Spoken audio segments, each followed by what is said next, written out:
अगर आप हमारी मिनिस्ट्री में अपना आर्थिक योगदान देना चाहते हैं, जैसे कि दशमांश या भेंट, टाइथ और ऑफरिंग, तो आप इस क्यूआर कोड को स्कैन करके हमें अपनी पेमेंट कर सकते हैं।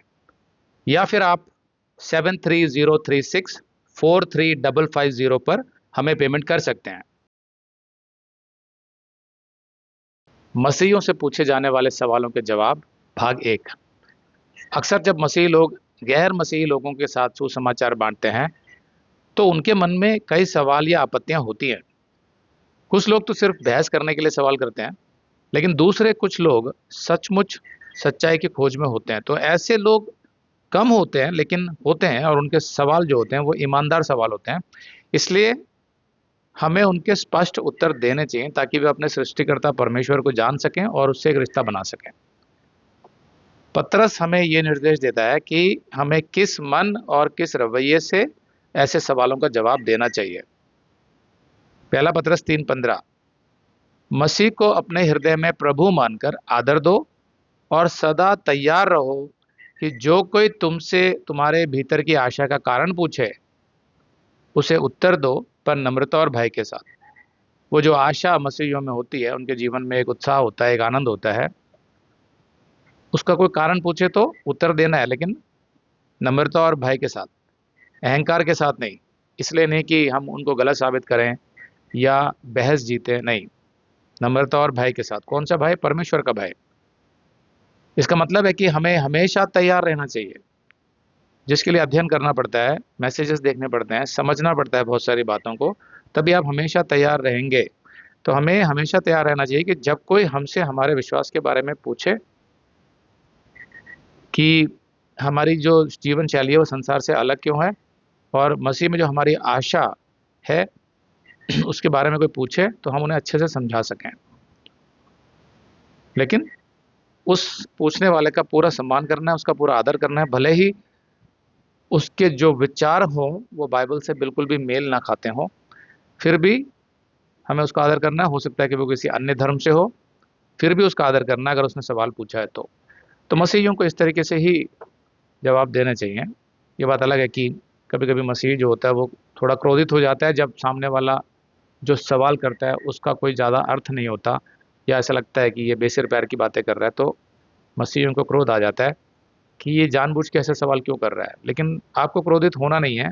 अगर आप उसका जवाब नहीं देना चाहते हैं तो कोई बात नहीं, आप बोल दीजिए कि देखिए जो सवाल आप पूछ रहे हैं उसका मेरे हिसाब से तो कोई अर्थ बनता नहीं है, तो इसलिए मैं इसका जवाब नहीं दे सकता हूँ। ऐसे बोल के आप निकल जाइए। लेकिन अगर आप जवाब दे रहे हैं तो संयम के साथ, संवेदनशीलता के साथ, आदर के साथ, नम्रता और दया के साथ दीजिए।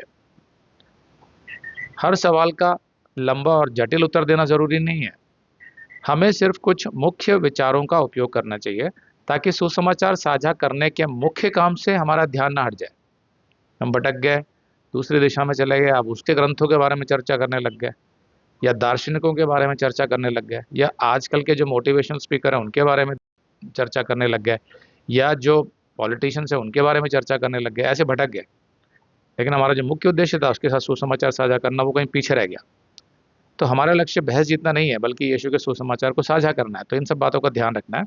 तो एक सवाल जो उनकी तरफ से आता है वो ये है कि भाई मैं तो किसी परमेश्वर पर विश्वास नहीं करता, मैं नास्तिक हूँ।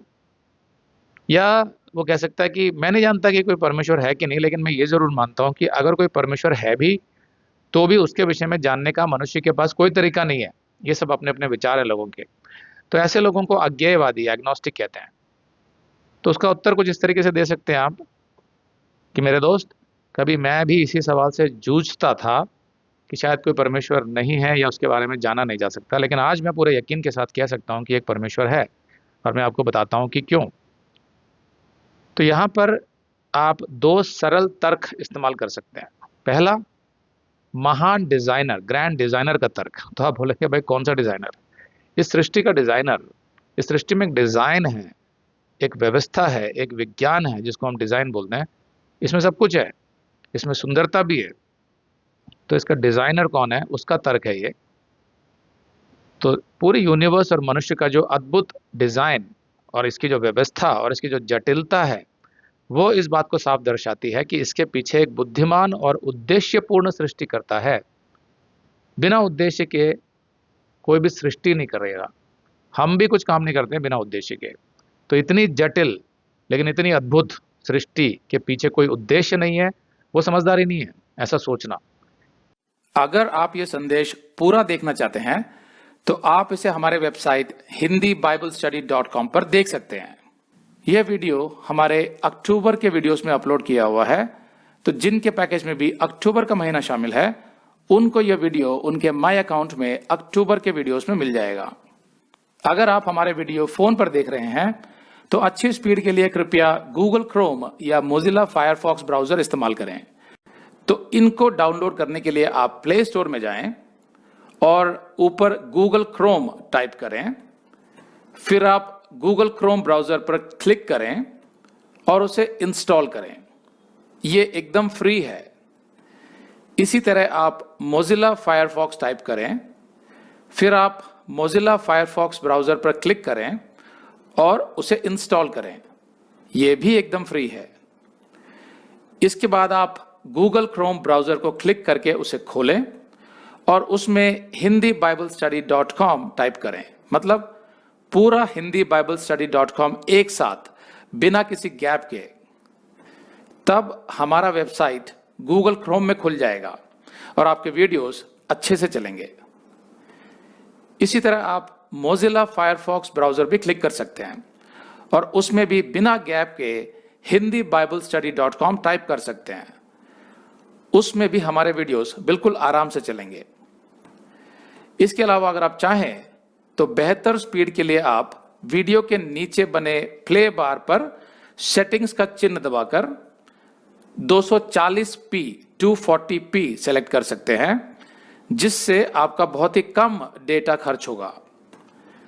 240 सेलेक्ट करने के बाद आप वीडियो के बाहर कहीं भी क्लिक कर दीजिए, फिर वीडियो को पीछे ले जाकर शुरू से देखिए।